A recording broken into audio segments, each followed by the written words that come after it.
Film പ്രസിലേക്ക് എല്ലാവർക്കും സ്വാഗതം. നജീബിനെ കണ്ട് കണ്ണുകൾ നനഞ്ഞ് തൊണ്ട ഇടറിയിരിക്കുന്ന പ്രേക്ഷകർക്ക് പൃഥ്വിരാജിൻ്റെ പുതിയ മുഖം കൊടും ഭീകരനായിക്കൊണ്ട് കൊടും ക്രൂരനായിക്കൊണ്ട് 5 ഭാഷകളിലുള്ള സിനിമ ഏപ്രിൽ 10 റിലീസ് ചെയ്യാൻ പോകാണെന്ന് നനയ്ക്കണം. ഇപ്പോൾ തന്നെ നിങ്ങൾക്ക് അതിൻ്റെ പബ്ലിസിറ്റിയൊക്കെ ഏകദേശം മനസ്സിലായിരിക്കും. മുഖം കാണാൻ പറ്റില്ല, മാസ്ക് വെച്ചിട്ടാണ് ആ കൊടും ക്രൂരനായ വില്ലിൻ്റെ പോസ്റ്ററുകൾ പ്രത്യക്ഷപ്പെട്ടിരിക്കണമെന്ന് ആലോചിക്കണം.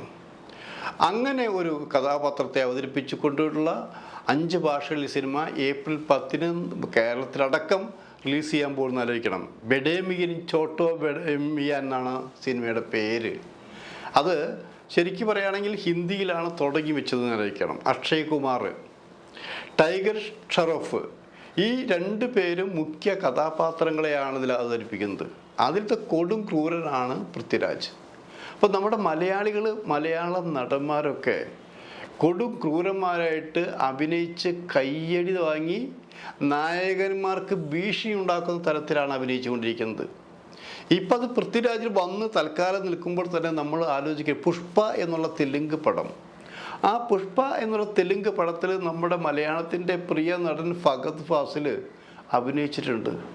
സിനിമ കണ്ടവരൊക്കെ പറഞ്ഞ് എല്ലാവരും അവനക്കിട്ട് അടിച്ച് കൊല്ലാൻ തോന്നും. അത്രമാത്രം ക്രൂരത നിറഞ്ഞൊരു കഥാപാത്രത്തെയാണ് ഫഹദ് ഫാസിൽ അവതരിപ്പിച്ചത്. അപ്പോൾ നമുക്ക് ആ കഥാപാത്രത്തെ അവതരിപ്പിച്ച നടനെ തല്ലിക്കൊല്ലാൻ തോന്നുമെങ്കിൽ അയാളുടെ അഭിനയം എന്തായിരിക്കും? ഇത് നല്ല നടനായ ഫഹദ് ഫാസിനെ കുറിച്ചാണ് നമ്മൾ ഇപ്പോൾ പറഞ്ഞത്. അതിനുശേഷം നമ്മുടെ എന്നും വിവാദങ്ങൾ ഉണ്ടാക്കുന്ന നടനുടെ വിനായകൻ രജനീകാന്തിനോടൊപ്പമല്ലേ ജയിലറിൽ കൊടും വില്ലനായത്.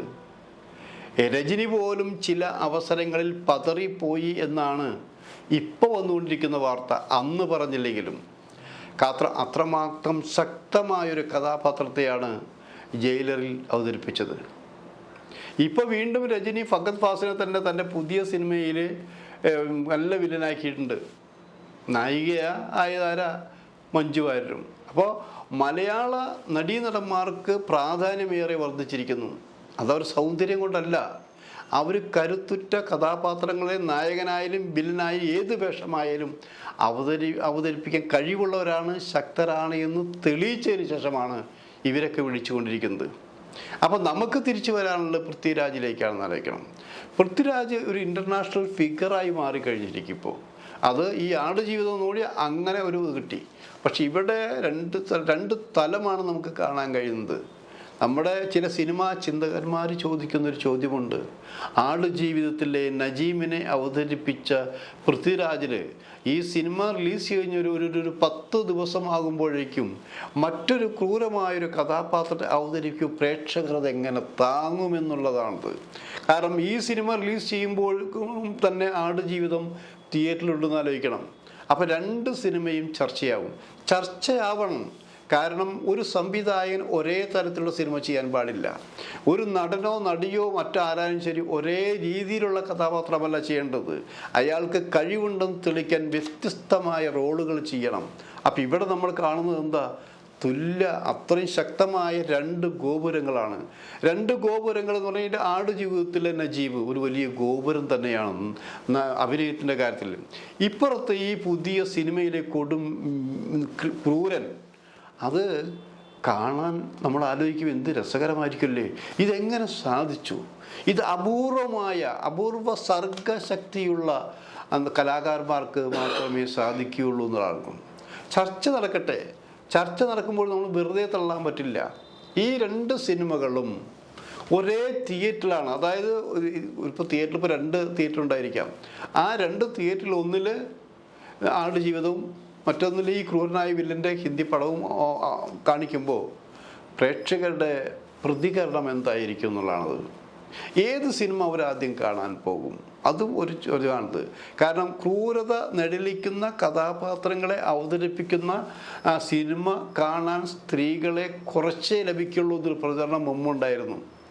അത് തിരുത്തി എഴുത്, മലയാളത്തിൻ്റെ കാര്യമാണ്, അത് തിരുത്തി എഴുത് ജോഷിയുടെ ന്യൂഡൽഹിയാണ്. മമ്മൂട്ടി അറിയില്ലേ?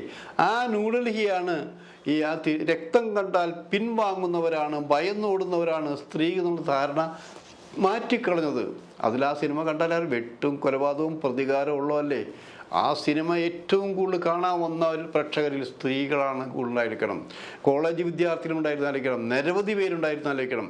അപ്പോൾ ഇന്ന സീനുകൾ ഇന്ന ആൾക്കാരെ കാണുമോ ധാരണ മാറിക്കഴിഞ്ഞിരിക്കുന്നു. കാരണം ഇത് സിനിമയാണെന്ന് എല്ലാവർക്കും അറിയാം. ഇതിൽ കൊല്ലപ്പെടുമ്പോൾ യഥാർത്ഥ കൊലപാതകമല്ല എന്നറിയാം. ആ റിയാലിറ്റിയിലേക്ക് നമ്മുടെ പ്രേക്ഷകർ വളർന്നു കഴിഞ്ഞിരിക്കുന്നു. അങ്ങനെ വളർന്നു കഴിയുമ്പോൾ ഇത് ആസ്വദിക്കാനുള്ളതാണെന്ന് ആലോചിക്കണം. അപ്പോൾ നമുക്കറിയാം, കൊച്ചു കുട്ടികൾ പോലും ഇപ്പോൾ സിനിമ കണ്ടിട്ട് അടിയും ഇടിയും സ്റ്റണ്ടില്ലാത്ത സിനിമയാണ് അവർക്ക് കാണാൻ താല്പര്യം ഉണ്ടാവില്ല. കാരണം അവർ എൻജോയ് ചെയ്യാണ്. അവർക്ക് കണ്ണീരിൻ്റെ കഥയുള്ള ഒന്നും അവർക്ക് താല്പര്യം ഉണ്ടാവുന്നില്ല. പക്ഷെ ഇവിടെ കണ്ണീര് മാത്രമല്ല, ഒരു ഞാനും അടക്കമുള്ളവരെ നമ്മൾ എന്ന് പറയാവുന്ന കുറേ പേരുടെ അനുഭവങ്ങളുടെ കഥാപാത്രമാണ് നജീബിലൂടെ പൃഥ്വിരാജ് ഇവിടെ അവതരിപ്പിച്ചിരിക്കുന്നത്. അപ്പോൾ ചോദ്യം, ക്രൂരമായ കഥാപാത്രങ്ങൾ എങ്ങനെയാണ്? അത് സിനിമയാണ്, അത് സിനിമാറ്റിക് മൂഡുള്ള സിനിമയാണെന്ന് ആലോചിക്കണം. ആ കൊടും ക്രൂരനാകുമ്പോൾ അതിൻ്റെ ഇമേജ് ഡൈമെൻഷൻ എല്ലാം പടർന്ന് പന്തലിച്ച് പോകുന്ന ആലോചിക്കണം. അപ്പോൾ നമുക്ക് കാത്തിരിക്കാവുന്ന എന്താണത്? നമ്മൾ ശരിയാ, ഞാൻ ഈ ഇത് കണ്ട സിനിമയാണ് ശരിക്കും ആടുജീവിതം കണ്ട്, അതായത് നമ്മുടെ ഒരു മനസ്സിനെ വല്ലാത്തൊരു വേദനയിലാഴ്ത്തിക്കൊണ്ട് നിൽക്കുകയാണത് കാരണം കഥാപാത്രത്തിനോടൊപ്പം. അപ്പോൾ അവിടെ പറയുമ്പോൾ അതിൽ ഷുക്കൂർ എന്നാണ് ഒറിജിനൽ അതിൻ്റെ കഥാപാത്രത്തെ പേര് നൽകണം. അത് നജീമായി മാറി എന്നുള്ളതാണ് ഇവിടെ. അത് കണ്ടിട്ടാണ് ഞാൻ അടുത്ത 10-ാം തീയതി പൃഥ്വിരാജിൻ്റെ ഈ പുതിയ സിനിമ കാണാൻ പോകുന്നത്. ഞാൻ എന്ന് പറഞ്ഞാൽ ഞാൻ അടക്കമുള്ള നിങ്ങൾ എന്തായാലും നമുക്ക് കണ്ടേ പറ്റുള്ളൂ. അപ്പോൾ കാണാൻ പോകുമ്പോൾ നമ്മൾ അവിടെ കാണുന്ന കൊടും ക്രൂരനായ വില്ലൻ എങ്ങനെയായിരിക്കും? പൃഥ്വിരാജിന് അങ്ങനെ ഒരു കഥാപാത്രത്തെ അവതരിപ്പിക്കാൻ പറ്റുമോ എന്ന് നമ്മൾ ചോദിച്ചേക്കാം. കാരണം എന്താ, ഈ പൃഥ്വിരാജിന് അങ്ങനത്തെ കഥാപാത്രങ്ങൾ പറ്റില്ല. നായക തുല്യമായ വേഷങ്ങൾ ചെയ്ത് ഒത്തിരി സെമി കോമഡിയുള്ള കഥാപാത്രങ്ങൾ ചെയ്ത പൃഥ്വിരാജിന് ഇതുമാതിരി ക്രൂരനായ വില്ലനെ അവതരിപ്പിച്ചാൽ ശോഭിക്കുമോ എന്ന് ചോദിക്കേണ്ടതുണ്ട്. കാരണം മുൻവിധി ഒന്നും നമുക്ക് വേണ്ട. കാരണം മുൻവിധി വേണ്ട എന്ന് പറയാൻ കാരണം ആടുജീവിതത്തിൽ നജീബിനെ ഈ രൂപത്തിലാക്കിയെടുക്കാൻ പൃഥ്വിരാജിന് കഴിഞ്ഞു എന്ന് നമുക്കിപ്പോഴും വിശ്വസിക്കാൻ പ്രയാസമാണല്ലേ. പക്ഷെ അത് സത്യമാണ് എന്ന് തെളിയിക്കപ്പെട്ട് കഴിഞ്ഞിരിക്കുന്നതാണ്.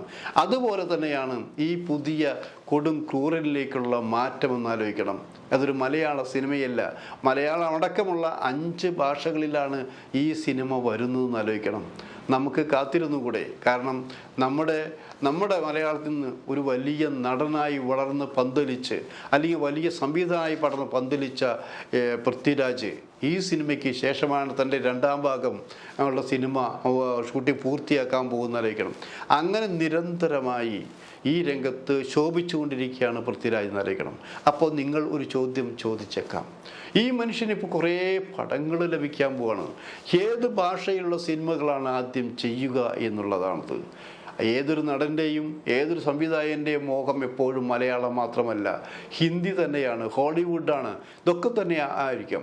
അപ്പം എന്തുകൊണ്ട് നമ്മുടെ പൃഥ്വിരാജ് ഹോളിവുഡിലേക്ക് പോകില്ല എന്ന് പറയാൻ നമുക്ക് പറ്റുമോ? പക്ഷെ നമ്മുടെയൊക്കെ സ്വാർത്ഥ അനുസരിച്ച് മലയാളത്തിൻ്റെ പ്രിയങ്കരനായി ഇവിടെ നിൽക്കട്ടെ എന്ന ആഗ്രഹമുണ്ടായി. അതല്ല, ഈ വളരണം, ആകാശത്തോളം വളരണമെന്നും പറയാറില്ലേ, അതേപോലെ തന്നെ മലയാള സിനിമ ഇട്ടാവട്ടത്തല്ല ഒരു നടനോ സംവിധാനം നിൽക്കേണ്ടത്. അവരുടെ യശസ്, അവരുടെ അഭിനയ പ്രതിഭ ഈ ലോകം മൊത്തം പ്രചരിക്കട്ടെ. അത് കണ്ട് നമുക്ക് നെഞ്ചത്ത് കൈവച്ച് പറയാം, ഇത് ഞങ്ങളുടെ നടനാണ്, ഇത് ഞങ്ങളുടെ നടനാണ്, ഈ അഭിനയ പ്രതിഭ ഞങ്ങൾ നിങ്ങൾക്ക് വിട്ടുതരുന്നു എന്ന് പറയാം. എന്തായാലും ഏപ്രിൽ 10-ന് കൊടും ക്രൂരനായ ഈ കഥാപാത്രത്തെ അവതരിപ്പിച്ച പൃഥ്വിരാജിനെ കാണാൻ നിങ്ങളോടൊപ്പം ഞാനും ഉണ്ടായിരിക്കും.